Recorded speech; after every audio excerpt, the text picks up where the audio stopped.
Whatever. I'll just feel like Craig start talking. I don't know. Go get a beer, go to the bathroom, take the dogs out. I'll be talking for like 20 minutes straight about Shack Jack.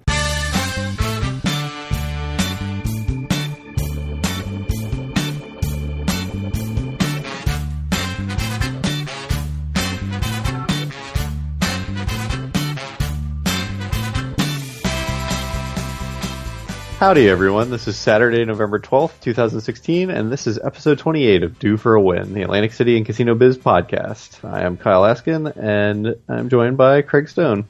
What's Hello. going on, Craig? lots of stuff to talk about, obviously. Yeah, lots of stuff to talk about. So I have to say, before we get into this episode, this is going to be a slightly different episode than normal because there actually was quite a bit of stuff that's happened in the last couple of weeks in Atlantic City. However, since we just got back from the big trip and meetup, I think that 90% of this episode is going to be trip report. So we're going to push most of that news off until our next episode, and we'll kind of catch up on all the news then, including a Borgata resort fee raise. But there is one piece of news we absolutely cannot ignore, and that is that the state has rejected Atlantic City's fiscal plan that they've submitted. So do you want to talk a bit about that, Craig? Yeah, kind of a little bit of a surprise, I think, on November 2nd, I believe, which was the Tuesday before we went to Atlantic City, the state decided not to accept Atlantic City's fiscal plan. This is the Department of Community Affairs basically had the decision to make all by themselves, and they did not have to follow what the State Assembly Judiciary Committee recommended, which the last time we talked, they had some very nice things to say about Atlantic City's fiscal plan, and it seemed like things were going to go through and be fine. And then the Department of Community Affairs submitted a report saying, no, this is unacceptable, and the state actually has the ability to take over Atlantic City's finances immediately. I'll link to a pair of Christian Hedrick articles from the Press of Atlantic City, and the long and the short of it is that Timothy Cunningham, who is the director of local government services for the state, basically now has control of Atlantic City. So he can actually sell city assets, hire or fire people, break union contracts for the next 5 years. He may designate someone else to do it and actually handle the day-to-day operations, or he may do it himself. That is yet to be determined, but that's pretty much the gist of it where we stand right now. Certainly a lot more will come out, but I think for us the most important thing is, what does this mean for Atlantic City's casinos? What does it mean for us as tourists who go to Atlantic City somewhat regularly? Right. Okay. So I've read a few articles about this as well, and it sounds like right now what has changed, if you ask what has changed, the answer is absolutely nothing. The Don Guardian and the Atlantic City Council have been told that they should proceed. It's business as usual, basically until they hear otherwise. There was some talk of what was going to be the next step from the city, because I think as soon as something does change, as soon as the state does take control, they're going to probably sue. But they're not doing anything yet, and basically Don Guardian is taking a wait-and-see attitude. So we can talk more about that in a little bit, but just to answer your question of how's it going to affect us, the tourists, I think the answer, regardless of what ends up happening, is probably not very much, right? I mean, there are going to be perhaps some structural changes. They might do something with the police force, similar to what happened in Camden, which was talked about yesterday or today in the Facebook group, which is, and it has been discussed, I think, by us over some past episodes, like maybe dissolve the city police force and use Atlantic counties or something like that. But I think at the base level, nothing's really going to change from a tourist perspective. The bigger change if the city comes in is going to be for the residents. Yeah, I mean, definitely the changes are going to be for the residents. There's already been talk about how this is going to affect the tax rate and things like that.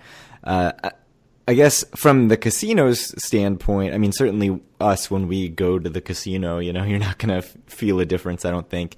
There's been some questions in the Facebook group and elsewhere about, what would the casinos prefer here? Like, do they prefer one or the other?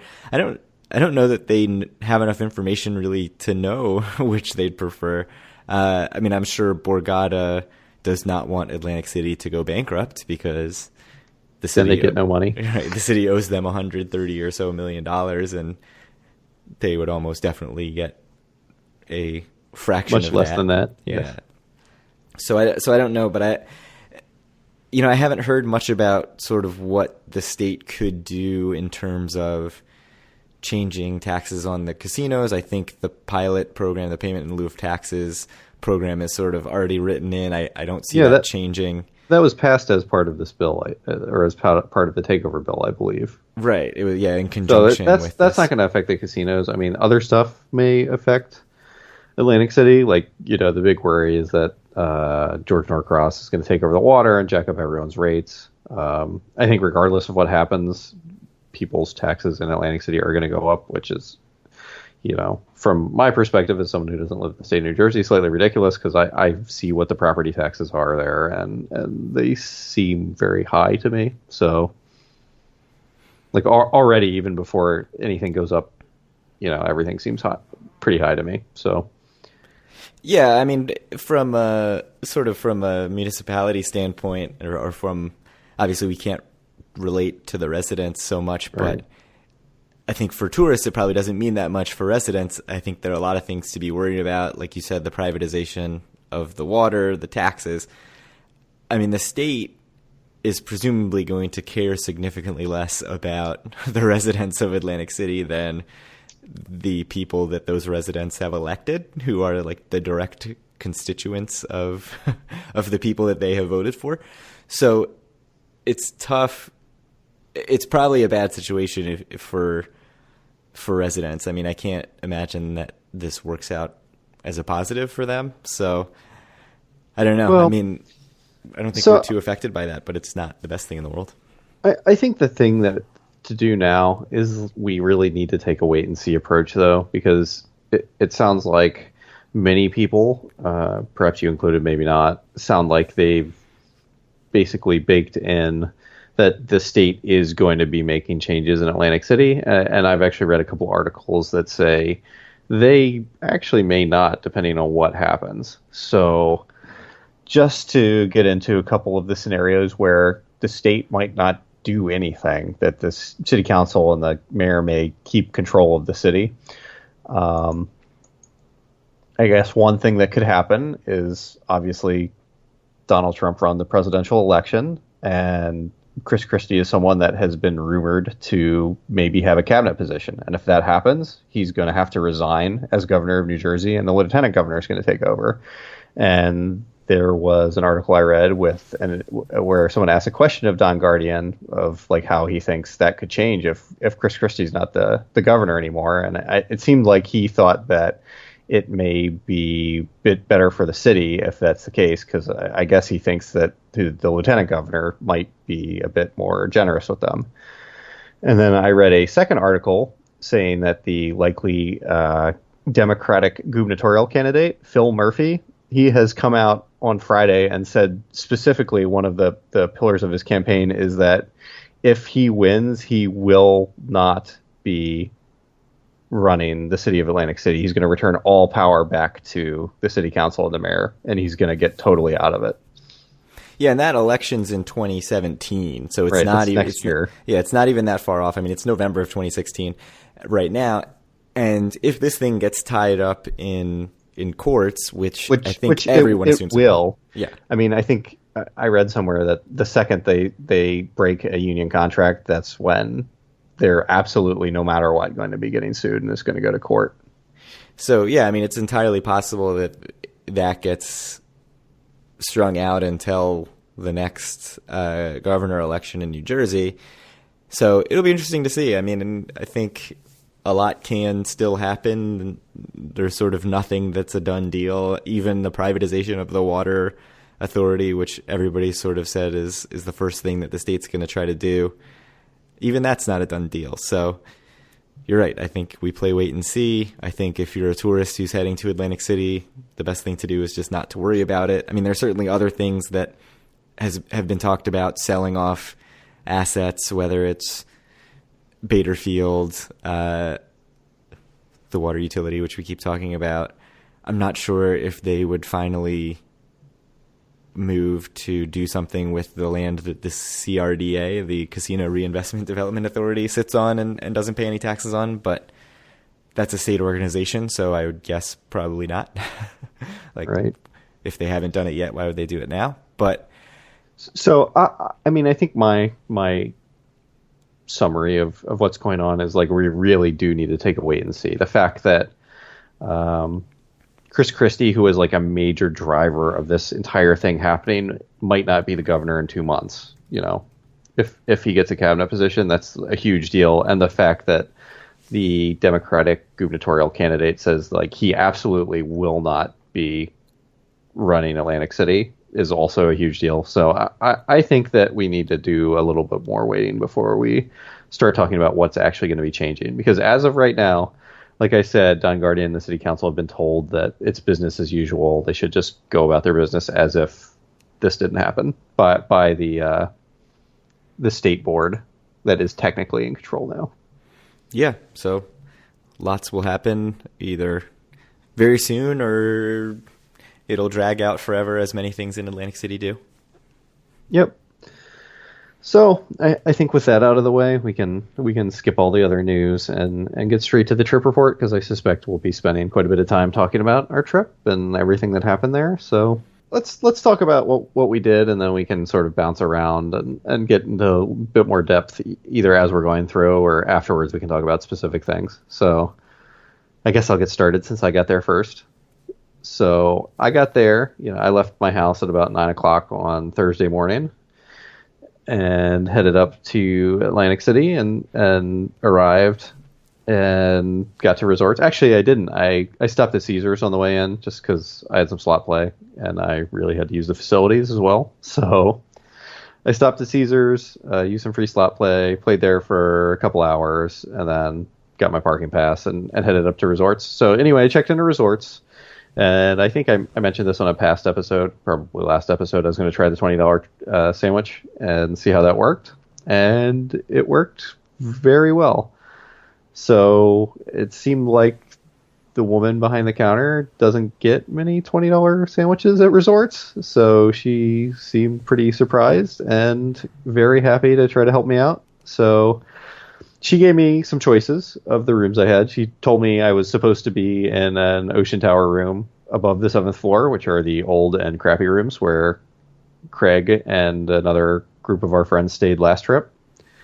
But she gave me a choice of either a room in the Rendezvous Tower or a room in the Ocean Tower below that, which are brand new renovated rooms that are basically, they were 2 rooms and they knocked the wall down and made it into one big room. So I took the Ocean Tower room. She said that that's what she would recommend. So I was on the 4th floor in the Ocean Tower in a renovated room, and it was very, very nice. It's had 2 bathrooms, 2 closets, king bed, and it was fairly large because it was 2 rooms that were put together, which is why it had 2 closets, 2 bathrooms as well. But it was really nice. And I know that we kind of poo-pooed resorts rooms last time, but if you can get this renovated room, it was a good experience. And I would think that the $20 trick should probably basically always work there, considering how surprised and happy she seemed to be to get a $20 bill. Yeah, I mean, certainly Thursday, Friday nights, no Saturday tacked onto this day. Right. Increases your odds greatly, although I expect even if you're staying a Saturday off peak, November, you're going to have pretty good luck. So was the room, obviously as 2 rooms, I'm picturing this sort of awkward thing with 2 bathrooms where it feels like you're in joining rooms where the wall's just gone. And it feels like there should be a second bed and everything. But, did they pull it off sort of cohesively so that it feels like a one big room and not... I think it felt like one big room. I mean, it was, there's 2 doors and, 2 hallways to the doors. I mean, so it was like a little weird, but I thought it was done well. I thought it was nice. So, one of the doors just had like a big arrow pointing at the other door. So you weren't supposed to use it. You were only supposed to go in the one door. They couldn't have just ripped out the door and made it a wall. You know, Resorts. cost money. Yeah. It was legitimately very nice, though. I was very impressed. So better than, say, like Caesar's Centurion Tower? Like if you have those two choices. It depends. I think it's a bit bigger. So if you're like planning on maybe having like people up to the room to whatever, play cards or sit around or whatever, it might be a bit better. But is it nicer? Probably not. But it felt very new. No rickety furniture falling No, down. the furniture was very nice. It was good. I mean, my view was horrible. It was of the roof of, the Taj. So you got to stare at the closed Taj, though. yeah, it was bad. So what did you do food-wise on Thursday night since you were there before most of the group? Okay.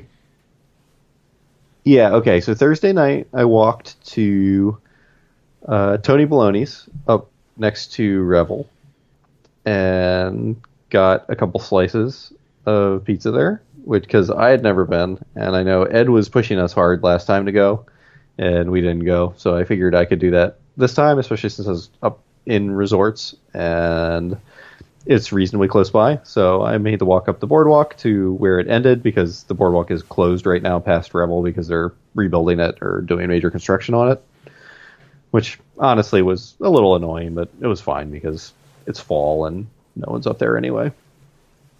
But I got to walk through all of the blighted land that the CRDA has bought and is doing absolutely nothing with like the 3 houses they haven't bought yet, just sitting there on big empty, city blocks that have no other houses on them.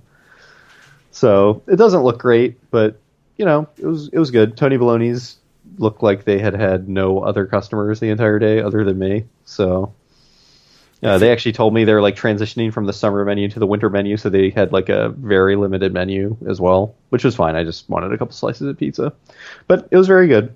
I had one of the slices was margarita, and one of the slices was some sort of beer battered chicken with barbecue sauce or something. It was good. It was very good. So hopefully they do some robust delivery business, because obviously they're not. It was empty. I mean, there's nothing up there in the South Inlet. There's not a lot going on. Yeah, they need 10 to open and do well ASAP. Yes. Well, Thursday you went to Borgata, right? So, right. I played in Resorts for a little bit. I went and got some food, and then I went out to Borgata. I met with your brother Paul, who was staying in Borgata for a bit. He went to grab food, and then I went to what was going to be just a small meetup, because a couple people had mentioned that they were going to be getting in Thursday. And this small meetup basically ended up being only Eric, because no one else showed up, which was fine. So me and Eric met at the B-Bar and played some video poker for 30 minutes or an hour. One of his buddies from work was there as well. And then we went and played some craps at Borgata just for like an hour or something. And Paul was there watching us as well. And then I think we got out of there and went to Caesar's. So, questions. Mm-hmm. Did you play full pay video poker at the B-Bar? Yes, full pay video poker at the B-Bar, getting comp drinks, which I had a couple of. $1 or 25 cents? It was a quarter. Oh my goodness, that's insane. It was insane. I mean, I know Eric was blown away by it. So yeah, I mean, we've seen it. I've seen that listed on VP Free too forever, and I've never gone and used them because I'm like, I don't know if I want to be at the video poker bar. And if you're there at night nice. On a weekend night, it's packed. Yeah. Oh, yeah. It was busy. It was hard for me to get a chair. I had to walk around for like 5 or 10 minutes when I got there to try to get a chair. But then I got one, and then it actually opened up a bit, and Eric got one, and then one of his work buddies showed up, like I said, and he got a chair as well. So it was good. Nice. Actually, there were only 2 machines. So me and Eric played for a while, and then I went back because I think I lost my $100 or whatever I put in, and let Eric's buddy play for a bit. Yeah, I mean, that's on my list. B-Bar, play some video poker at the B-Bar, something that I've wanted to do and still haven't made it happen. So you should do that before they change it, before the M Life Borg changes at the MGM. Yeah, which MGM has 0 not full pay video poker in Vegas. Right. So I can't So imagine we're going to be long for full pay video poker with comp drinks at the B bar. anyway, yeah, Eric wanted to go to a CET property because he had a multiplier that he wanted to scan his card and check out. So he drove back to Caesars. I drove back to Resorts and then walked down to Caesars. And then we ended up just meeting there and we played Pai Gow poker actually for, I don't know, probably a couple hours. And so I taught him how to play because he hadn't played before. And it was a pretty good time. I have to say Eric's hands that he was getting were not very good, but I think he generally enjoyed the experience for what it was, which is a kind of a calm, relaxing game where you sit there and push a lot and get drinks and have a good time. And then at around 11 o'clock, Ken showed up. He got in for his flight coming in, so met up with him. He played some Pai Gow with us for a bit, and then we played craps for like an hour, which I do not think went particularly well. I think that the phrase of the day was we were talking about how we were losing money, and I'm like, it's not losing money, it's becoming unencumbered by material things, and you should be happy about that. So we were more unencumbered when we left that night than when we got there. So yeah, well, craps has been a very freeing experience for me lately. Then yes. So I actually have some comments about craps, but we'll talk about that after we get through the trip report.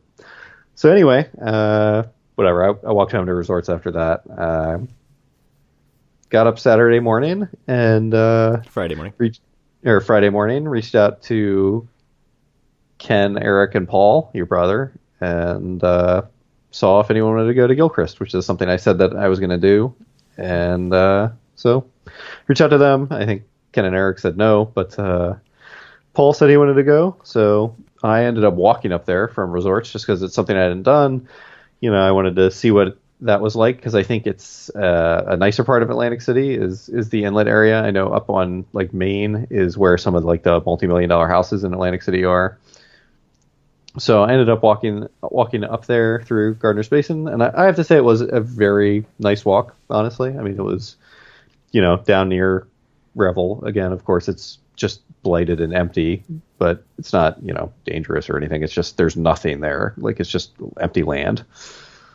So we walked up to Gilchrist, and me and Paul got breakfast there, which was good. It was super cheap. And it's kind of everything we were looking for, I think. Made me feel better because I had a hangover. So then I walked back, and then I ended up leaving again, and I went to the Absecon Lighthouse, which is something I hadn't done before, and I figured I should do. So climbed to the top of that, got the history lesson from the guy at the top, and walked around, took some pictures, it was a nice thing to do. I think if you're there with, kids who aren't too small to complain about going up 250 steps or whatever it is. It's a cool thing to do. It was not particularly expensive. It was like $6 or $7, but it was just a nice way to waste time. It's something to do, I think, if you're like, really hurting at the tables and don't want to play and need something to do for a day. So I recommend it. It's cool. The property's nice. How long did you spend? How long would you say you should allot if you're going to do the lighthouse? Actually, in the lighthouse building, probably like half hour, 45 minutes. But for me, I walk there because it's quite close to Revel. I mean, it's like, yeah, it's not far from Revel at all, which isn't far at all from Resorts. Right. So it was probably like an hour, a little bit more for me, total round trip to get out there and back. Something else I have to mention, because I've been talking about walking north on the boardwalk a lot to get to all these places I went Thursday and Friday morning. It is super depressing because you leave Resorts, you start walking up, and you go by the closed Taj Mahal, and then you keep walking, and you go by the closed Showboat, and then you keep walking, and you go by the closed Revel, and it's super sad. Showboat is not closed, Kyle. Yeah, that's true. I ended up taking a picture. If you follow us on Twitter, I took a picture of like the ratty signs on the side of Showboat that are for like the CET stuff that was going on there, and they're like all torn up, and it looks awful. And just the Showboat right now looks like it's the worst place in all of Atlantic City, and That's saying something. it looks terrible. It looks worse than the Trump Plaza. Well, the worst place to like stay or The whatever. worst open place. The worst with rooms. open place in Atlantic City. This is like depressing looking. Like I saw some people came out because the hotel is open, and they just look sad about all of their life choices that got them to that point. Well, they did. I think they did slash their weekend rates, so it is a cheap-ish option for the weekend. But I think Right. if you have Players Club cards, it's probably not that hard to avoid it. Right. I mean, Can- especially places like Trop and resorts are pretty generous with comps, I think. So anyway, I think if you want to take over from here, and the next thing I did was I met up with you. So if you want to talk about your trip in, Sure. So I hearkened back to being 25 or 26 years old when I was regularly taking the Greyhound down from the Port Authority bus terminal in Manhattan because my wife needed the car to go to work. So on Friday morning, I dropped my kid off at daycare, went straight into the city, hopped on the bus, which was very straightforward. So having done this bus many times, both peak season and not peak season, I remember having to get there like at least a half an hour ahead of time to be fairly confident that you were going to get a seat. But I got down to the gate maybe 20 minutes ahead of time, and I was like the 7th or 8th person in line, which was kind of sad. And then like the bus was probably 55% full. So for a 10 a.m. Friday bus, like that's not great. I mean, I certainly took some 7 a.m. Friday buses to Trump Plaza back when it was still open that were way, way, way more empty than this. So that's not to say that, this is the emptiest bus I've ever ridden on to Atlantic City, but certainly a little bit surprising to see the bus so empty going into a weekend. But I would actually say Atlantic City, at least Caesars and Bally's, felt kind of empty in general on Friday and even into Saturday afternoon. Yeah. Something else. I think the Thursday night, especially while we were at Caesars, I don't know if I've ever seen Caesars that empty. I mean, it was deserted. Yeah, I mean, it was kind of even Friday. I thought felt pretty dead. I got there midday Friday. Yeah, and it was pretty dead. So then at that point, I think we were like, waiting for the car of Andy, Dave, and Taylor to get here. Yeah, and so we ended What did we up... do? Did we just play... Oh, we went and played Danger Arena then, right? Oh, yeah, I can't remember if that's what we did right off the bat or what. We'll certainly have a lot to say about Danger Arena. I believe it is. Do we want to get into that now, or do we want to save that for at the end? We can wait a minute. We did go get lunch at, you, me, and Paul went and got lunch at Suzai Sushi Place in the playground, which we always have pretty good luck there, I think. I enjoyed it. I know Paul said his wasn't great. But... Yeah, he's a big sushi snob, so that's not too surprising. I'm not. I'm the opposite of a sushi snob, in that I got some kind of shrimp tempura roll. I thought it was delicious. I feel like every time I go to Suzai, I'm totally happy with it, and it's in the pier shops overlooking the water. I feel like it's a good way to start a trip. That's nice.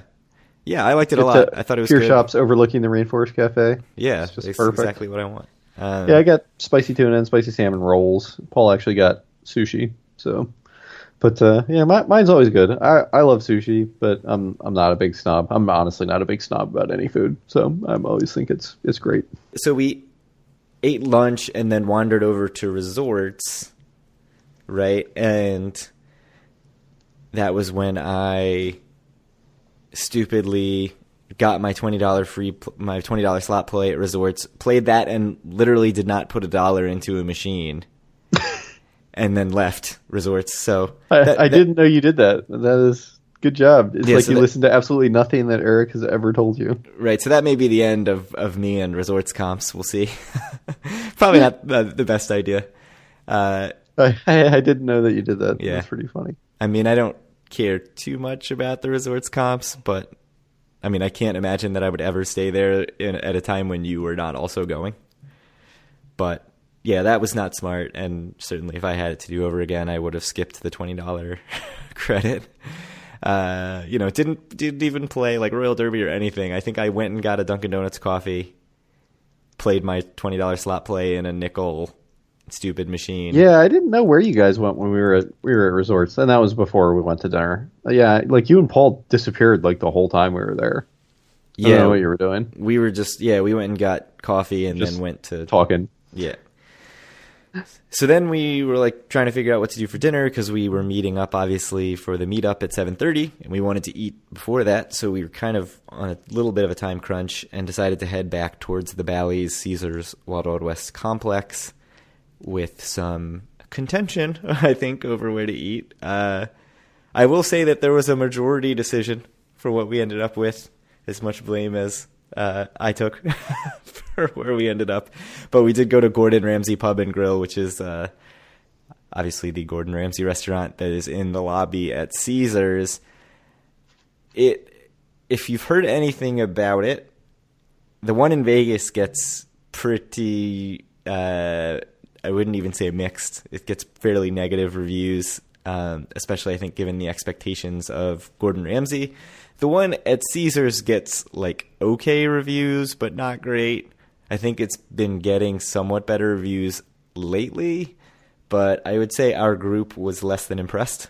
Yeah, so there was actually a bunch of conversation today in the Facebook group about Gordon Ramsay, and some people seem to think that the beef Wellington was very good, which I believe is what your brother got, correct?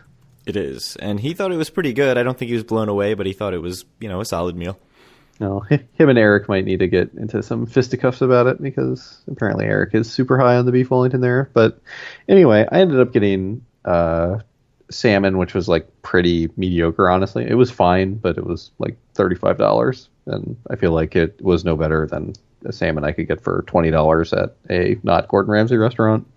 And a side of mushrooms, which were actually very good, but they were, just $11 or $12 side. So I didn't think it was great, and I think me and Paul are the only people there who actually got dinners. Everyone else got like sandwiches and stuff, right? Yeah, well, I'll say, in defense, I don't think Eric and Paul probably have to get into fisticuffs because Eric did say that the beef Wellington in Vegas was like one of the best meals he's ever had in his life, and the one in Atlantic City was only like an 8 out of 10, not a 10 out of 10. So they're probably on the same page or thereabouts. So, yeah, I mean, I think Dave got some sort of Reuben. Without the sauerkraut. Without the sauerkraut. Andy and Taylor both got I don't remember if it was called the Gordon Ramsay burger. It came with like some sort of fried lobster cake on top of it, which I think Andy liked and Taylor was not feeling. And then I decided to get 2 appetizers, if only because there were a couple things I wanted to try and I didn't want to just get a burger.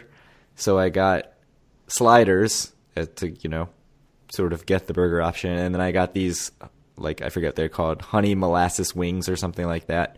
The sliders were perfectly good. I thought they were very good, like, sliders, although not necessarily anything to write home about. The wings were not good. I mean, they were bad. I ate a wing and it was bad. It was very, very like sweet and honey-y and not very much of anything else. And I've had, like chili-yaki kind of style wings or teriyaki style wings that go for that sweet dynamic in a much, much better way than those did. So that was pretty disappointing. I mean, they had some like jalapenos on them, but there wasn't a lot of flavor there besides just like sweet, sticky something. So that wasn't the best. I mean, I wasn't necessarily totally disappointed that we went because I wanted to try it. I don't know if you wholeheartedly disagree with with that assessment, but it is something that I want to try. You and Andy were the 2 people who really wanted to go, I think. Yeah, I mean, I think we wanted to try it, and then we discussed possibility of calling an audible and going to Harry's. We talked about Harry's and we talked about Budokan. Yeah, and I think at the end of the day, people were fine just with. There was no like consensus anywhere, and people were fine just sticking with the original plan. There were people that vetoed both of those options, and no one said no outright to Gordon Ramsay. Yeah, whereas me and Andy said, like, yes, I want to go to Gordon Ramsay. And yes. So maybe we failed you. I don't know. I'm sure you guys will never go again. I I can't. I will never go again. I can't imagine that I would end up there again. Like maybe like lunch on a Saturday, sit at the bar. But even then, unless there's like a cheaper lunch menu, I can't really imagine it. Yeah, I mean, so here's the thing, and I know that. So like someone like Paul is like obviously a huge food snob. I mean, food snob might be the wrong word, but he's like a huge foodie, right?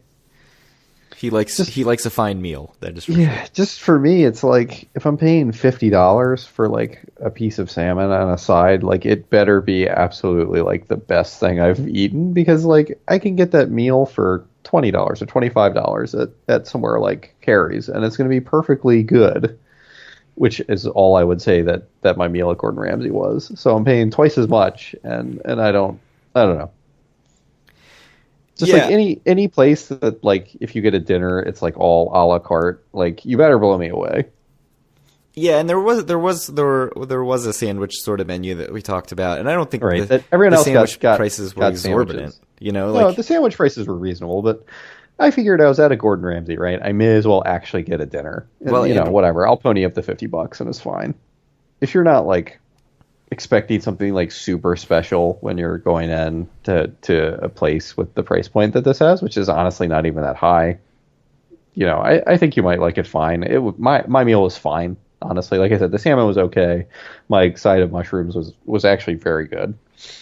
So I'll say this: the thing about the meal that disappointed me the most, besides you guys complaining about the whole thing, was that Gordon Ramsay at Caesars did a very, very good job of using the space and making something cool, and then we got stuck way in the corner, like where you feel like you're just sitting in the middle of the hallway between the lobby and the upstairs casino floor. Like I would have much rather been on the other side, closer to like the lobby check-in side, which I think looks way cooler. Whereas we were like just staring right at the gift shop, right? Yeah, we were right by Forum Essentials and A Time for Wine, and it was not, I think, the best table in the house, I would have to say. So I was a little disappointed. Look, if you're going to spend like something at this price point, like I said, I mean, like why wouldn't you just go to Doc's, which is like similar price point, like 100 times better, I think. Yeah, I mean, you've got to leave the service casino. is 100 times better, the food is 100 times better. It's just like everything about it is better. After Gordon Ramsay Pub and Grill, we went down to the Wild Wild West, to the Mountain Bar, and went to meet with all of you fine people at the Mountain Bar. I think we tried to figure it out today because we're bad event planners and didn't actually get a count, but I think we had 18 people there, which is very impressive, right? Exactly twice what we had the first time. Way over the over-under, so I won the bet. You won the bet. Yeah. I gave you $5. Yeah, you gave me $5 instead of a beer. $5 American. Yeah, I'll take that. So the meetup was very awesome meeting everybody. We played some beer pong like we did last time. I think everybody had a chance to talk to various people about Atlantic City stuff before we headed to Caesars to play some craps. I did not. I played 3 games of beer pong instead of talking to anyone. Yeah, I have to say... And then I was wasted. So. I played 1 game of beer pong that took about the amount of time that 3 games of beer pong. That's true. Your game in the corner was taking forever. Yeah, we were not good. So I'd have to say for the next meetup, I'm out on beer pong. Even if beer pong is there, I'm not going to play because I want to actually talk to people.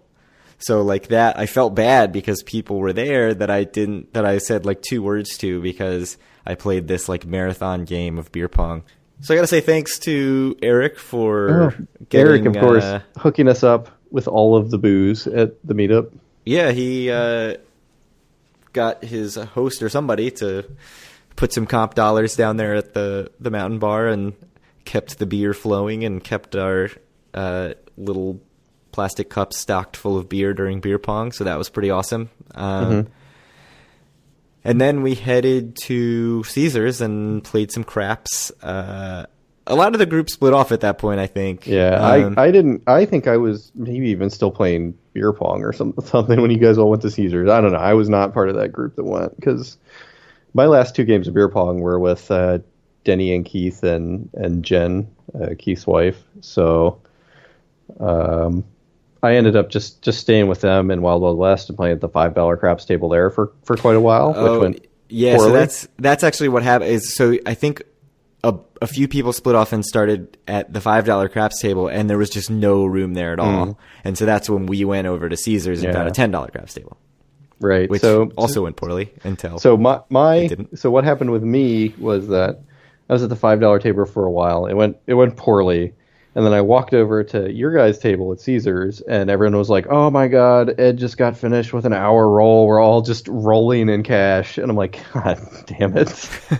So me and Paul like grouped our money together and bought in for a couple $100, and it was like 5 shooters in a row making no points, and so we were out. But then like Neil, I think Eric and Ed and Michael K, who was not playing before that, but then came back down from the room, hopped onto the table. I think maybe even in the spot that I was playing in.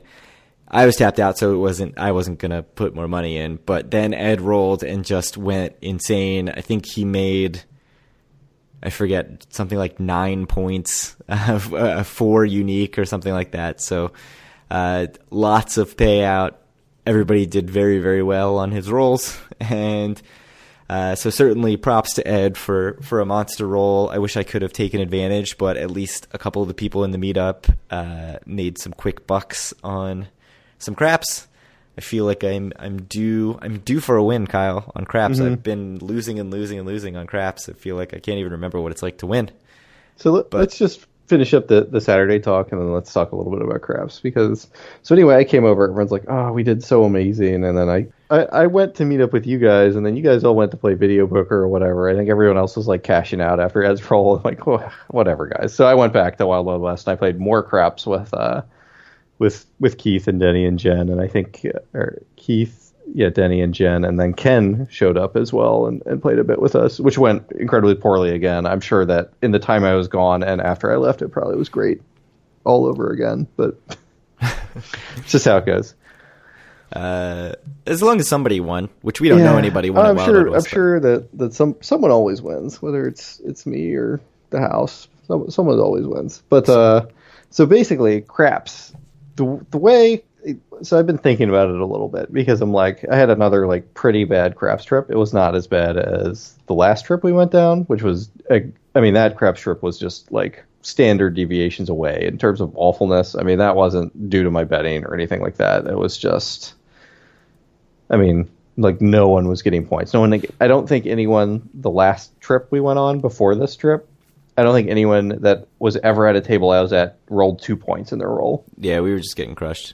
It was so bad. So this time, people were doing okay. I think people were having average rolls, but I thought about it a bit, and I realized that what I'm doing is what you were talking about, what you were doing in blackjack. Is that I'm skewing my results so that I'm going to have a lot of losing sessions, I think. But then if I have a winning session, it's going to be a big winning session, just because I tend to, whatever. I play the pass. I usually put 3, 4, 5 odds normally on the pass, even though it's 5 times are allowed in Atlantic City. I still do 3, 4, 5 just because it's lowers variance a little bit. Then I usually place the 6 and the 8, and I'll press them a couple times. And I'll occasionally make a come line and put like a little bit of odds on that. But that's about it. But I think that just the fact that I'm pressing the 6 and the 8, it just makes it so that I'm a bit more likely to not win like a little bit of money. It's either I'm going to lose like whatever my initial bet is, or end up winning like a pretty significant amount of money. And it just means that I'm going to have more losing sessions than winning sessions. Though hopefully, if and when a winning session comes, I'll make up for it. So no plans to alter strategies, just stick with that until you get the big win? No, I don't think I'm changing my strategy. Stick with that. Yeah, if you're fine with the losing sessions, then eventually you're going to have the winner, right? That's the whole idea. Eventually. And it's not even that I lost. Like on a couple of my crop sessions, I did fine. I ended up breaking even or maybe winning $100. But it was just, again, at like some point during this trip, I realized like I'm up, I think, again, in like everything I've done except for play craps. I'm like, why does this always happen to me? And I'm like way down on the trip overall. That sucks. So after all the craps, I went and played video poker. Andy and I sat there playing full pay video poker at Caesars, which is the machines are right by the where the cocktail waitresses come out of. Mm-hmm. So we were just using that on machine ordering system. And the first time we ordered a drink, within 30 seconds, it said your drink is on its way. And we got the drink within 2 minutes. And don't lie to me, Craig. Was it a strawberry daiquiri whipped cream? I can't remember what I got that time. I definitely ordered a pina colada at some point with whipped cream, and Paul made much fun of me. Mm-hmm. I think we got like a Singapore sling. We did some various stuff. I mean, you got to try some random stuff, right? Like slow gin fizz. So once that happened, we realized we can't let this go to waste, and just started ordering drinks as soon as we would finish a drink in 10 minutes and then order another one. And the thing that enabled this even further is that we both sat there and put in $20, or I don't know if you put in more than that, but neither of us were ever in any danger of running out of our money on, I mean, it's 25-cent 9-6 jacks or better, so $1.25 a spin. And I think I got down to like $15 once, and otherwise we were just sort of like up in the sort of $40 to $50 range, maybe down to 20 once. And so we were just like playing. I think we played for like an hour and a half, never really in any danger, getting a lot of cocktails for free. Late in the session, when I was starting to lose focus on the cards even, and I don't know if this is before or after you came over and started hitting cash out every 5 seconds on my machine. Oh, yeah. That was pretty funny. Which I remember that now. Dave and Taylor were playing poker at this time, right? Oh, yeah, they did go play poker at Wild Wild West. So they had gotten back by that point. But you cashing me out was after I hit a straight flush. And so at that point, I was up $100.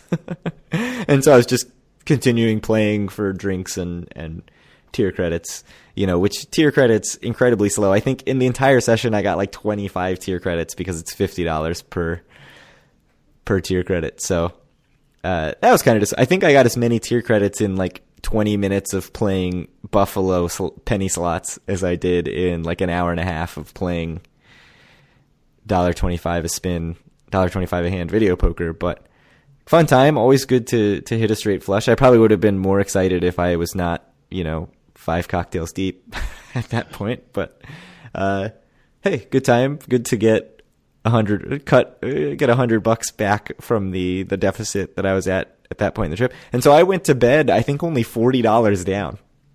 And I woke up the next day and I looked and I was like looking at my wallet and counting the money, and I was like, am I really only $40 down? Like, how is this possible? But yeah, I was. I don't know if you pushed your luck even more at resorts on Friday night after you headed back. No. Well, I pushed my luck at Wild Wild West. Because after I left you guys, I went back to the crap stable at Wild Wild West. So when you said you were going back to resorts, you actually hit the craps table again. Yeah, and that's when I saw Keith and Denny and Jen were still there, and Ken came over a little later. So I did that for another little while. So then Saturday you woke up, and we did not see you. You woke up feeling. I was feeling awful. So yeah, I went down to Dunkin' Donuts. I got like an iced tea and a breakfast sandwich, and like I think I took like 4 bites of my breakfast sandwich back in my room, and I'm like, oh man, this is bad. We've had those mornings. Oh, that's bad. It was bad, man. I need to stop doing that. So I feel like I say that every trip, and then it's like, I don't get here that often. I might as well live it up. I know. Although I was better this trip than last trip, I have to say. Like, I felt much better on post meetup this trip than last trip. So did you play at all, or did you just kind of head out? Yeah, Saturday morning I got up. I kind of like didn't do a whole lot for a few hours. And anyway, time came that I had to check out 11 a.m. I mean, I could have called down and tried to get late checkout. They probably would have let me. But anyway, I'm like, all right, time to get moving. I need to start my life again, basically. Not just lay in this room like a dead person for the rest of the day. So I went and checked out and put my stuff in my car, and then I just kind of like stumbled out to the boardwalk, and they have those like seats on the boardwalk, and I like kind of like passed out in one for like 20 minutes, I think. but it felt good. It was like kind of chilly out on the boardwalk and like a nice breeze, and it helped me feel a lot better, I think. So then I went back into resorts and I got my match play for Saturday, and I played for craps for another hour and a half or something like that, and I felt much better by the end of that. So How did that? Then I went home. How did that crap session go? Poorly. We're sensing a trend here. Yeah. So I do have to say, none of my crap sessions were really like that awful. It's just like every single one I played, like I think I lost my $200 buy-in or whatever. So now that you're on the road home in our chronology here, quick thoughts on resorts. Are you looking for more resorts rooms in the future, or how do you feel after spending 2 nights? So first, I played a decent bit there this trip. I still really like the casino there.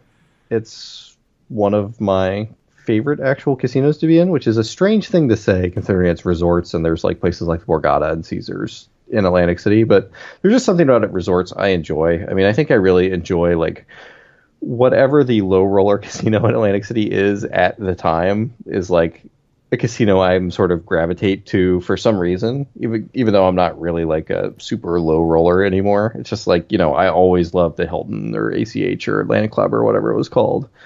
And, I always loved the Showboat, which I think was kind of like the low roller Caesars Casino. And I don't know. There's just something about resorts. I enjoy the casino. And I think, like, honestly, like the drink service, I think is pretty good. Unlike, like, for example, Wild Wild West, I don't know if I got like any drinks there at all the entire time I was playing craps, because the drink service is not good there. And then, like I said, my room was actually very nice. So I enjoyed my resorts experience, and I'm interested to see what offers I get in my next mailer that comes out, since resorts is kind of, 10 or 15 years behind everyone else in terms of IT. You can't really like see live offers or anything like that. It's just, you get to find out what happens at the time you get your next mailer. So we'll see what happens. Yeah, I would go back. Trop is also pretty slow in updating. Like, it takes a couple weeks for your Trop's IT is also like not great. So when you were struggling in the morning, the rest of our group went to Borgata, did bread and butter, and had our delicious sandwiches, and then I think played a little bit of video poker. Taylor and I played craps, and I don't know if just Dave or Dave and Andy pitched in and all group gambled with Taylor. I bought in with my own money. It was just the two of us at the table.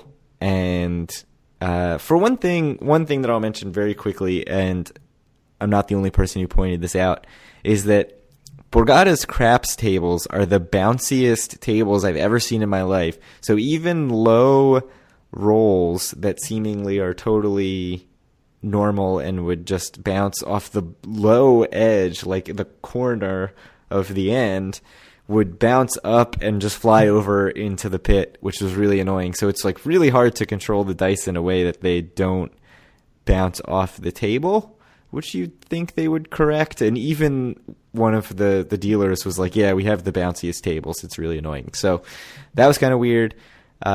Shooting with just the two of us, that's not my ideal craps experience, with only two shooters. But I think Taylor made 1 point or maybe two.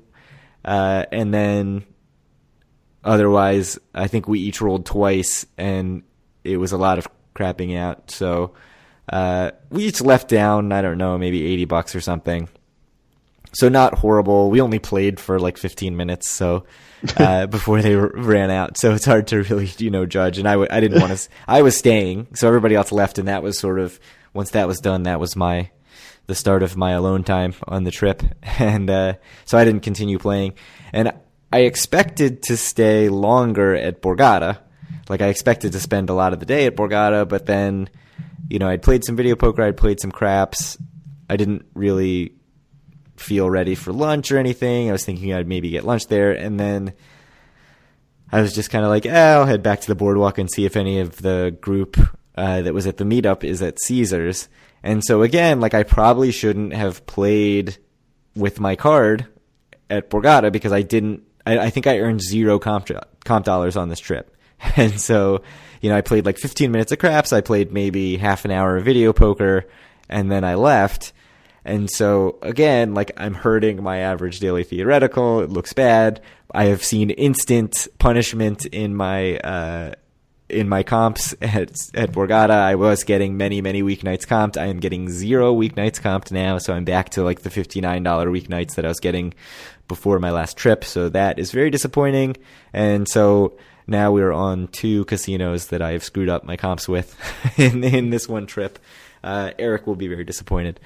But I went back to the boardwalk, texted Eric to see if anybody was around. He said they were all at Bally's high limit, but we're heading over to Caesars. So I went down and met them and actually played more Pai Gow poker with Eric. And I think I ended up playing Pai Gow poker for maybe an hour and a half or 2 hours with Eric.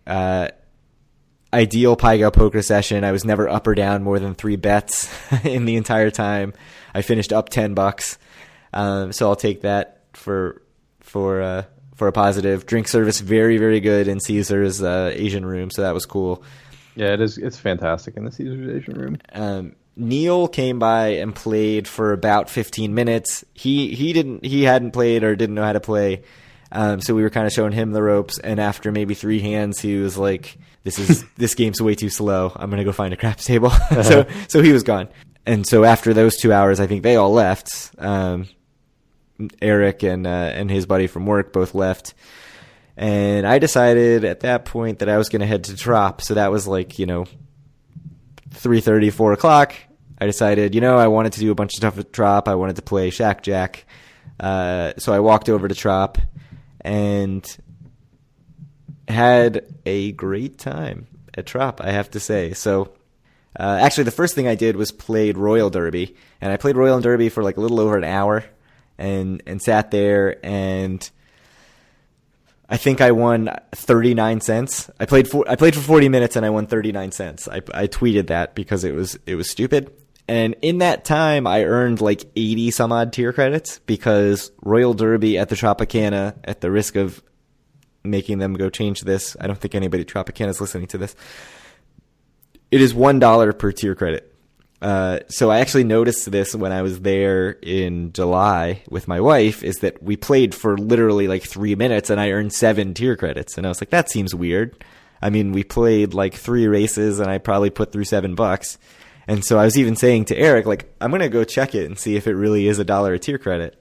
And it was. So I earned about 400 tier credits on this trip. And I think 200 some odd were at Royal Derby just playing random horse bets that were pretty low risk. So my second session, I think I lost maybe $20 or $40 over a long period of time and got 100 some odd tier credits.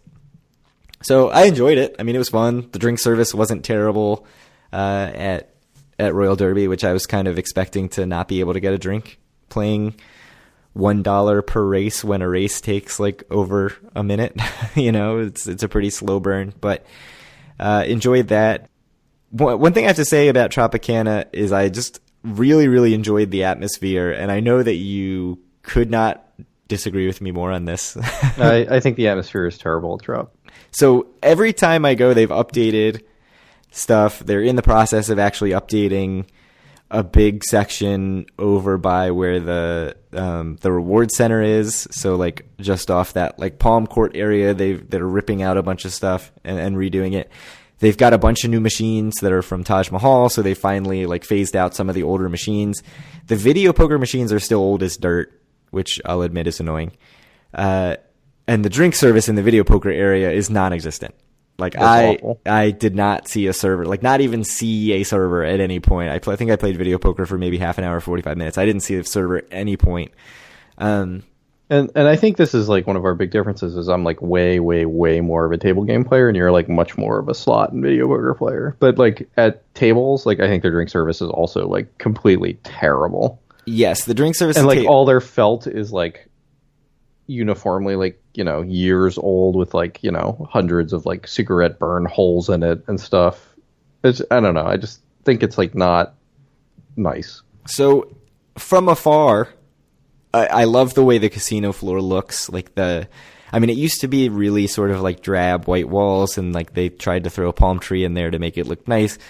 Now that they've sort of ripped out part of the casino floor and put in Chickies and Pete's, they've put some sort of like hanging decoration.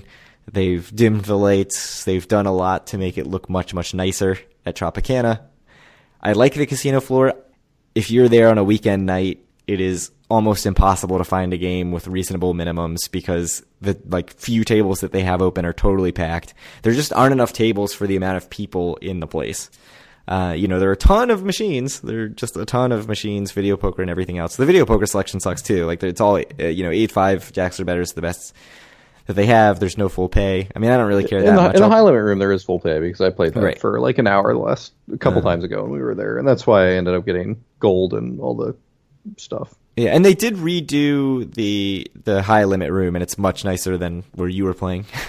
So that's another thing they were redoing. But they've just like redone every time I go. They've redone something, and I'm always like, the vibe is great. I think it looks nice. I agree that if you're a table game player, it's probably not the best place. I mean, Caesars I think is just on the boardwalk, unmatched for variety and everything. But I mean, there are 3 casinos on the boardwalk, right? That's a good point. The Caesars complex. Yeah, well, Trop and resorts. Right. Yeah, 4 if you include Bally's and Caesars is separate. But I mean, I had a great time. I ended up at Trop for 6 hours. So after I played Royal Derby for a while, I went and got dinner at Chickies and Pete's, went and sat at the bar. It was pretty crowded, a lot of people watching football, college football on Saturday night. I got a pizza cheesesteak and some crab fries. It was delicious. I got a couple New Jersey craft beers, which they have a pretty good beer selection there, which was cool. I ate maybe 15% of my crab fries because what they bring you in a thing of crab fries is insane. Totally reasonably priced. I think it was like $35 with tax and tip. So you can't really beat that. And then, so I was very happy with that experience. I hung out there for a little bit and just kind of sat there like watching football, and it was cool to see. Very cool atmosphere. I liked it a lot. Then I went and found Shack Jack, which I was excited about. It took me a little while to find it. And it is actually like behind the poker room. Mm-hmm. And like near the entrance to Boogie Nights? So the poker room, if you walk into the poker room, you can walk through and that's the hallway where Boogie Nights is. Yep. But you can walk into the poker room and go left, and there's actually another pit there that I think used to be part of the poker room, but now it's like a pit that there are no active tables at, and then Shack Jack. So here's what I will say about the area where Shack Jack is. It is very bright, like unnecessarily bright. I mean, if you know what their poker room is like, it's like that, but if you cleared out all the poker tables. It's right by the server, the bar where the servers go to get drinks to bring to the poker room, which I feel like has to be awful for the servers because you've got all these people playing $5 Shack Jack who see you every 30 seconds and are like, hey, can I get a drink? Can I get a drink? So like, yeah, the drink service was super fast by very, very annoyed waitresses because they, are getting drinks for all these people who are, I don't know, probably not tipping the best and can bother you when you're off trying to get drinks for other parts of the casino. And the other thing that was the most baffling to me is that they have this live dealer there. The video's on them. They have a microphone. There were 5 Shack Jack terminals. So there were less people could play than would be able to play at a standard blackjack table. Brilliant. I don't understand what the casino's getting out of this at all right? Because they're paying the dealer, presumably the same amount. It's $5 blackjack. They've only got 5 terminals. It's right by the cocktail service, so all these people are getting free drinks. I mean, there was a group of guys who were looked like they were in their early 20s, and 2 of them were at machines, and 3 of them were just sort of standing around watching, and the other 3 guys were all getting drinks and not paying. So I don't really see what the casino's getting out of it unless they are testing for a wider rollout, which is entirely possible. I feel bad because there's a button in the game. So you're not playing with chips. we talked about Shack Jack a couple episodes ago. It's a totally terminal based, but you see video of your hand as they deal. I did explain it slightly wrong, in that I was saying that they deal the community cards, and whether you've said hit or stand decides whether that goes to you or the dealer. That's not true. They keep dealing community cards until everyone has either said stand or has busted, and then the dealer deals their own cards, which doesn't change the game that much. But it does mean if the dealer busts for one person, they bust for everybody. So like that, you do get that. Well, it does technically change the game, right? I thought people were like doing this so they weren't like nervous about like ruining it for everyone else. When in fact they can still ruin it for everyone else. Oh, so here's one thing about that, is that if you say stand, or if you have busted, it stops showing you the community cards. So you don't know if somebody... You don't even know if people are still hitting or not. So you don't know if somebody has screwed you over unless you're like in until the end, in which case like you're the one who's doing the screwing over. I mean, I don't care. I think it's a stupid reason to not play blackjack. But right. Yeah, I don't care at all. But I thought the game was actually really fun. Like, I thought it was very, very similar to playing real blackjack. If the only thing keeping you from playing is that you don't like the human interaction element, I think it's the closest that you can possibly get to feeling like you're at a table without having to deal with chips and cards and everything. So in that way, like, it did not feel like I was playing on my iPad, I have to say. So I was pretty happy about that. There's a button on the game to tip the dealer. And at some point I had this thought that, like, playing digitally, nobody's fucking tipping the dealer. Yeah, I agree. Right? So at one point I was like, I wonder if I hit tip $1, if the dealer will say something over the microphone about it. Because I haven't heard them say anything about it to this point. So I did it and tipped $1, and the dealer was like, thank you very much, player one, or whatever. And I was like, yeah, that's kind of sad. This dealer just got their first $1 of tip in a half an hour of sitting here.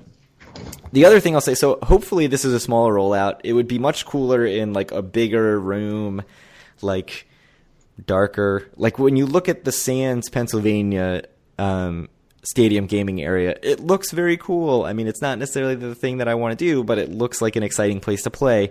This could not look less like an exciting place to play. So I'll say that. The other thing, I hope that they roll it out further. I was the oldest person there by far. So I'm 33, skews very young. That is a good thing for Trop. That's what they said for the reason that they had it, right? Like for millennials who don't usually play table games or whatever, right? So I think the other thing we need to talk about before we go is Danger Arena. So, yeah, we played Danger Arena, which I think is the reason that probably at least some of you people are listening to this podcast and have gotten through the first hour and 20 minutes to get to this point, to hear about how Danger Arena was. And it was absolutely horrible. So I think you are more of an expert on it than me, because I played 2 games and I'm like, this is unspeakably awful, and then never played again. You played for a couple hours. You won, though, in your 2 games.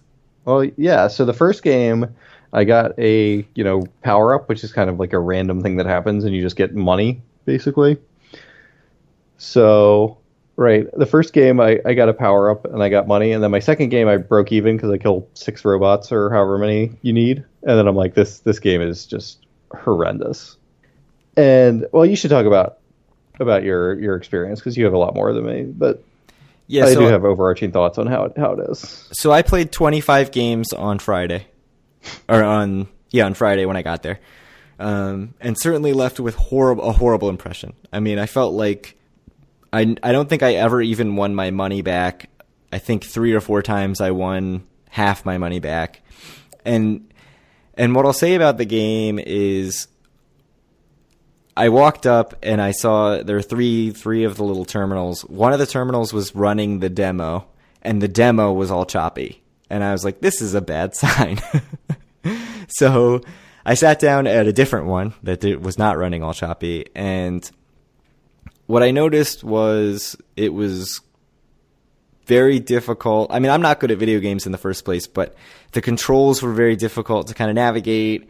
You would turn to look, and it would kind of like jump very quickly to a different spot, so it was hard to get a feel for the controls. And the thing that was most frustrating to me in those 25 games was there were some games where you'd start and you'd walk around for 20 or 25 seconds and you would literally only see invincible robots. So the idea of the game is that you have to kill 6 robots to get half your money back. I think you kill 7 to get your full money back. And then if you go over that, you start getting multipliers. But there are these robots that are invincible that will shoot at you, and as you're getting shot, you can't be killed, but you can get slowed down significantly if you get shot a lot. And so you have to basically like incapacitate the invincible robots by shooting them a few times. So there are a few games where I played, and like 20 seconds in, I would have only seen invincible robots who are now following me around and slowing you down.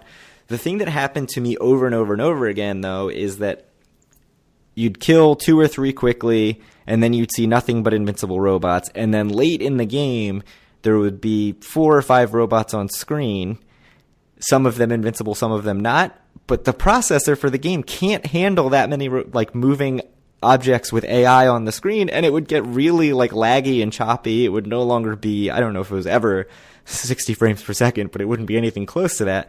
And so then like all of a sudden the controls are really almost impossible because you're trying to move around and shoot these robots to, win money, and the screen just like won't let the movements happen. I mean, I know I suck at video games, so maybe I'm not the best person to explain this, but it's so freaking frustrating when all of a sudden the game just goes totally, totally choppy.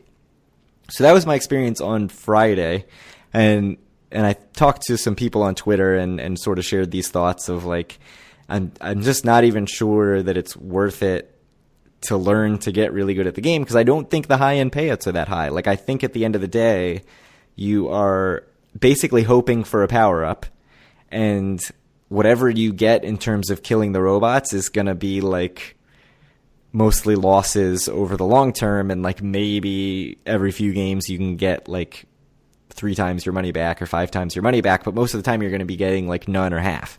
Yeah, I just want to say that I think that skill-based gaming has a very bright future ahead of it. I just think that this iteration of it, both in like the design of the game and the execution, are horrendous. I mean, I think the game is super unfun, and not only that, it's like plagued with these technical difficulties like Craig was talking about, like frame rate drops, and just the controllers, like my controller that I was using, just pulled to the left always if you weren't touching it, which is just going to happen. I mean, it's not a good game. I mean, you shouldn't ever go out of your way to play it, but I'm still very bullish on the future of these kind of skill-based gaming slot machines. And I think maybe for someone like you, Craig, who I'd say like at your base, you're more of a slot player than a table game player. And I think that, you've spent a lot of time on this trip playing either Danger Arena or Royal Derby, right? Which are kind of like the new wave of pseudo slot machines. Right. So, I mean, and I think Jack, which I mean is right, which is table basically, game, yeah, it's also a pseudo slot machine. So I think that these kind of alternatives to traditional slot machines, I mean, I think the future is very bright for them, but Danger Arena is just not good. So it fails as a video game, and it fails as a slot machine. Right, and so that's one of the things that I said on Twitter was the hard battle that they're going to have to fight is having video game players think of it as a slot machine and having slot machine players think of it as a video game. It's a very small world. It's not a very complex video game, and yet somehow the processor is not up to the task, which is baffling. Right. And this is like, it looks worse than like Halo 1. I mean, yeah, like, it's like, it's not even like, it's certainly not like Xbox 360 level graphics, let alone Xbox One or whatever. But so here's the weird. Oh, and I'll say, out of the 3 machines, one of the controllers was busted, and the thing debuted on Wednesday. So like, I have real questions about whether it's going to physically hold up. So now that we've shit on this thing completely, I went back on Saturday after I spent all this time at Tropicana and played for like another hour, and played maybe 35 or 40 more games. So at this point, I've played like 60 or 65 games. I'm probably, as far as sheer number of games, 5 days after the launch, I'm probably like in the top 10 in people who have played a number, that just sheer number of games, not in terms of success, because I had none of it. But I don't know if they like restarted the machines overnight or what, but they were running much smoother on Saturday night. And I was playing, which is still inexcusable. Like, they should never lag. Like, it should never happen because the game is just not that big. The graphics are terrible. I mean, there should never be any strain on the processor, video card, or whatever. But it did play much smoother. It was much less frustrating. I mean, I got to a point where I was pretty consistently winning half my bet back, which, like, that's still not good. That's still 25 cents a game if you're playing 50 cents. I got a power-up, which won me some money and basically just bought me a chance to play 6 more games or whatever, because I think the power-up was for $3. It did take me over an hour to burn through $20, so, like, for whatever that's worth. I mean, and I wasn't like, why am I still playing this? I did enjoy my time, which I'm almost reluctant to say because it's not a good game. but I did sort of enjoy it. Part of that was that it was Saturday night at Wild Wild West. They had a live band. It was very crowded, so I finally did get to see Wild Wild West in its element of what they were trying to do with the place, like the vision of the place with the Boardwalk Saloon, which they've built up much more. To see that place packed with a band, people at the Boardwalk Saloon getting drinks, it was very cool. And I would definitely, if I'm staying in Caesars or Bally's on a Saturday night, I would go out of my way to go down and hang out at the Boardwalk Saloon when there was a band there, because that was pretty cool. Although it did create one annoying thing about Danger Arena that I did not expect, which is that when you're playing a game where there is a clock counting down on how long you can play the game, it is very annoying when a beer pong ball flies off from the beer pong area and someone drunkenly comes over and is like, "Hey man, I need to get my beer pong ball. Can you get up for a second? Hey, can you get up? Can you get up for a second? Hey man, can you get up?" It's like, "I've got 15 seconds to kill these robots, dude. Can you give me 15 seconds?" So that was a little bit of a nuisance, although that only happened a few times. Although people will ask you what you're playing constantly. Like, people are very interested in it. So that's a good sign, I guess. But I won't say that I'll never play it again. Like, I will probably play it again, but I will never play it again. I mean, just in terms of a really slow burn, I thought that was fine. I was very wired after I played it, which was weird. Like, I was like, because I really wanted to get better at it. More than I wanted to win money, I just wanted to, like, see some improvement, which I finally did. I mean, I had one game where I killed 9, which, like, I think the max payouts if you kill 10. The more I played it, though, the more I got the feeling that it's basically a slot machine. It's random, though, right? Yeah, it's totally random. Yeah, so the idea that you're going to play and get really good and win money consistently, I don't believe it. I think that it is a slot machine. It's a slot machine. And you're only playing to lose less in the long run. Right. It's a slot machine, and the power-up is the bonus. Like, if you hit that, you're going to win. The game decides which robots are invincible and which ones aren't, though. It just... Yeah. So I think it's a hard sell. I think this version is a very hard sell because I think people are going to go in thinking, hey, if I get good at this game, I can win, and I'm highly skeptical of that. No, you can't. I mean, I think the company's come out and said that you can't. Yeah. So I think... I mean, I'm like you, I'm bullish on the future of it. I'm concerned that people are going to get frustrated with it and say skill-based gaming sucks. Whereas I think there are a lot of other options where it's like just the bonus game is skill-based, like we talked about. There's another skill-based game that's being unveiled. I don't know if it's actually available anywhere, but it looks like sort of a Mario Kart style. I think skill-based where you're playing against other players and there's sort of a take. I think those are all different ways that it can go that'll be more exciting. But this iteration is not good. It's not going to physically hold up. And I hate to be so negative about something, but it was bad. All right. I think, is there anything else we have to say about our trip? Now that we've been very, very positive about everything. Indeed. I was very positive about Trop. I have to say Trop was totally packed after seeing just dead Caesars and dead Bally's. Going to Trop where it was really crowded was kind of like I was almost taken aback. Like, oh, so this is where everybody is. So that was good to actually see a crowd somewhere. What else? Did we have anything else on the list? I think we need to figure out when we're going again. We need another trip on the books. We need another meetup on the books. Are we? So what's our next trip? Is our next trip going to be Atlantic City or is it going to be Las Vegas? I don't think it's going to be Las Vegas. Oh, come on, man. It's been like 3 years? It's been over 3 years. It was November of 2013. 3 years. Yeah. Have I been since then? I might have been once since then. So one thing I'll say about this trip to Atlantic City is that it was one of my favorite trips to Atlantic City that I've ever taken. Like, I got back and I was immediately ready. I was like, I will go again next weekend. I had that much fun, which I feel like even like Vegas trips, Atlantic City trips, they're very draining. And so typically I'm like, oh, I need a couple weeks. And then after 3 days, I'm like, okay, now I'm ready to like start planning again. Or I'm like, why was I ever tired of it? It's great. This trip, as soon as I got on the bus, I was like, I can't wait to be back. So that's a good sign for Atlantic City. Or at least for my experience of Atlantic City. I mean, I think a big part of it is that I did more non-gambling stuff, and so I felt like it was more of a full, like, well-rounded experience. But yeah, I did a ton of non-gambling stuff, like a ton. So that was good. That was good. I had a good time. I wish I didn't drink as much as I did, but lessons for the future that we will not heed. No, hopefully. I mean, I will still drink certainly, but like I just don't need to play 3 games of beer pong. Yeah, no, I mean, like I said, I think I said before we started recording, like I would be totally up for doing a marina meetup. Like, I mean, just doing a marina meetup at Borgata, I think would be a very different kind of vibe and might be fun. Even doing, like you said, whatever it is, Bar 1 at resorts looked cool. Like even doing resort just to like, throw some love resorts way. There's something very Atlantic City about hanging out at resorts. Yeah.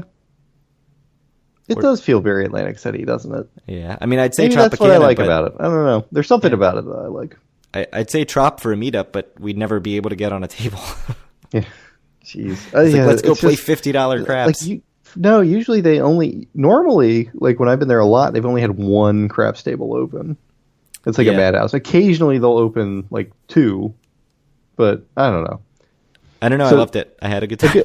A good thing I have to say about resorts, just one thing, is that I did check in at like 1, and they gave me 0 flack about it. Nice. Which is nice compared to Caesars, which, charges you $20 an hour or whatever to do that. Yeah. I mean, I had fun at both Caesars. I had a lot of fun at Caesars also. I had fun at Caesars. I had fun at Trop. Well, I always have fun at Caesars and Bally's, so. I don't know. Right. At the end of the day, Caesars is good property. Anyway. My room was great.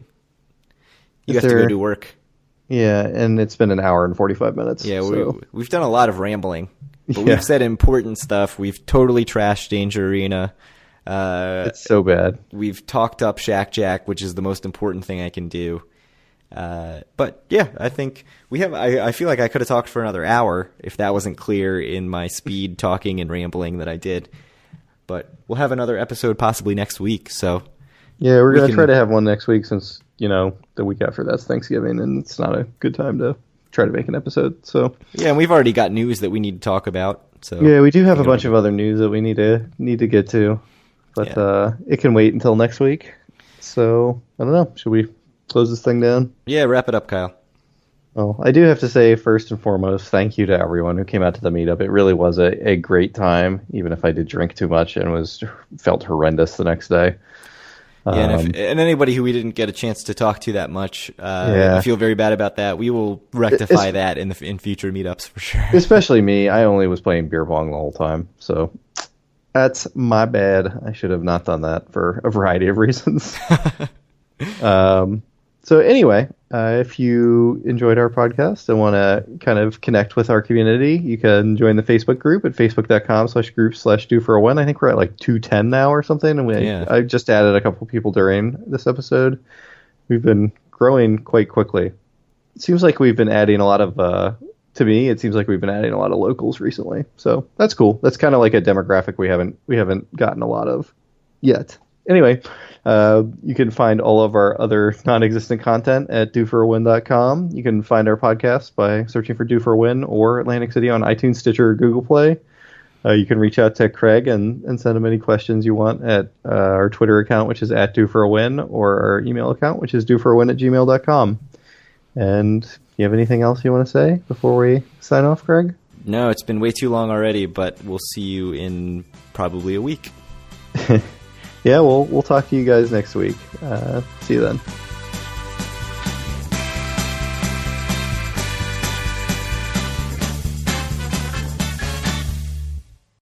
Oh well, it'll be a long episode.